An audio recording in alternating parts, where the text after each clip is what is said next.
എനിക്ക് ഫേസ്ബുക്കിന് മുമ്പേ ഒരു എന്താ പറയണ്ടേ ബ്ലോഗ് എഴുതുന്നതാണ്. എനിക്കൊരു completeactor.com എന്നൊരു സൈറ്റുണ്ട്.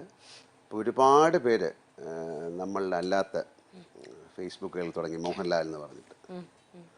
സോ വാട്ട് വി തോട്ട്, അത് ഒരുപാട് റോങ് ഡയറക്ഷനിലേക്ക് അത് പോകുന്നു. സോ നമ്മളതെല്ലാം കൂടെ മൈഗ്രേറ്റ് ചെയ്ത് ഒന്നാക്കി. എനിക്ക് തോന്നുന്നു ഒരു പക്ഷേ ആദ്യമായിട്ടായിരിക്കാം അവർ ഫേസ്ബുക്കിൻ്റെ ആൾക്കാർ തന്നെ ഹെൽപ്പ് ചെയ്തു.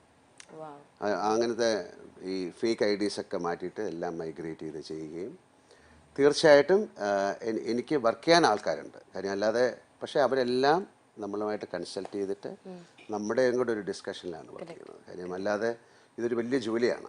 ഫേസ്ബുക്ക് എന്ന് പറയുന്നത് എന്നും അപ്ഡേറ്റ് ചെയ്തുകൊണ്ടിരിക്കേണ്ട ഒരു കാര്യമാണ്, എസ്പെഷ്യലി നമ്മൾ സിനിമയിലുള്ള. പക്ഷേ ഞാൻ എൻ്റെ ബ്ലോഗുകളോ അല്ലെങ്കിൽ ഇപ്പോൾ ഞാനൊരു ഫോട്ടോ ഇടുകയാണെങ്കിലൊക്കെ ഞാൻ കൂട്ടിരുന്ന് സെലക്ട് ചെയ്തിട്ടാണ് ഇടുന്നത്, അല്ലാതെ അവരുടെ ഇഷ്ടത്തിന് കുറച്ച് പേരെ ഏൽപ്പിച്ചിട്ട് ചെയ്യുന്നതല്ല. അപ്പോൾ അതിലെന്ത് സംഭവിക്കുകയാണെങ്കിലും നമ്മുടെ അറിവോടുകൂടിയാണ് സംഭവിക്കുന്നത്.